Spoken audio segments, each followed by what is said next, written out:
It amazes me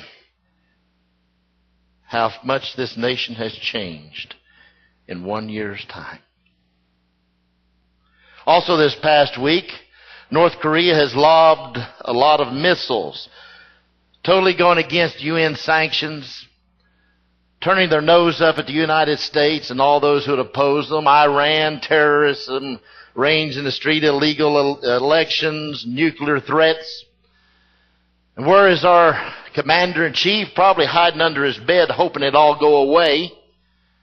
And what does he do this past week? He throws more money into the Social Security system and say, let's pay for all the benefits of the illegal aliens. Every time there's something he don't want to deal with, that he may have to make a decision, he throws money at it. We have welfare for the wealthy. You know, you can say what you want to about George W. And he made mistakes. I'll be the first one to say, man, he did some dumb things. But I believe in his heart he was a good man. I believe he did what he believed to be right. And one thing that I respect him for, he called North Korea and Iraq an axis of evil. He didn't pull no punches. He said, this is just evil. This is an axis of evil. We got a president now that goes over there and kisses the backside of every Muslim and tells them that the United States is no longer, we don't consider ourselves a Christian nation, and we're just over here to make nice to everybody. We're going to sit down at a table and cross legs and eat couscous and sing an Islamic version of Kumbaya, and we're all going to share cookies and be happy. Baloney. Let me tell you something. All it takes for evil to prosper is for good people to do nothing. When he was elected president, everybody said, hey, this community organizer is going to do great things for the nation. There's going to be great and wonderful change. After all, he's an academic. He's an intellectual. He knows. Romans chapter 1, verse 22, please. Romans chapter 1, verse 22. Let's look at God's holy, inspired, and inerrant, eternal word. Are you good with that, squirrel? Let's do that. Okay. All right. If it's all right with you. Romans 1:22, God's word says, professing themselves to be wise, they became what? Wow. Short but to the point. God's word does not pull punches. It goes right to the heart of the situation. Let me tell you something about Romans chapter 1, folks. From this point on, in verse 22 on, it gives a digression of what's going to happen to mankind till it gets to the point where God's word says, and he just turned them over to a reprobate mind to do those things which were not convenient. Professing themselves to be wise, they became fools. After I preached this message this morning at the first service, somebody come up and talked to me. I said, I wish I didn't have to preach messages like this.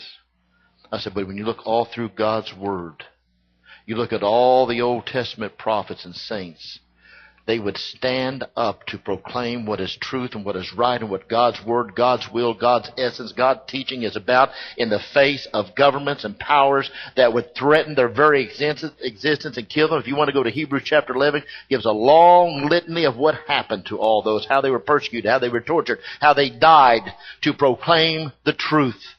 Daniel and Meshach, Shadrach, and Abednego were put into the fiery furnace because they would not shut up, because they would not be quiet. All through God's word. And brothers and sisters, I hate to tell you this today, and I'm not the only one. I'm not trying to say, well, Vic's good. No. There's others, but they're few. So many churches are not proclaiming what you've already heard thus this morning. They don't want to stir anybody. They don't want to upset anybody. They're afraid of the financial decline. But let me tell you something. It's not about political party. It's not about color. It's about what is right and what is wrong. What is of God and what is not. And let me tell you something. God's word tells us that righteousness exalts a nation, but sin is a reproach to any people. God's word tells us any people who has the Lord as their God is a blessed nation, a blessed people. Somewhere along the way, we've jumped the tracks. Now, tattoo this on your brain. Whether you like it or not, it's not we're just about, or we're approaching, or we're heading towards. Folks, the United States is a socialist country. You look up socialism, definition of socialism, history of socialism, we are there. We have a president who wants us to be so much like Europe. And baby, we're there. And you don't want to be like it is in Europe. I've been there numerous times. When they have TV police that come in and determine how many TVs you have and how much tax you've got to pay on each TV, when you have that type of government intervention, that's what they're living in the United Kingdom now. They realize it's too late for them.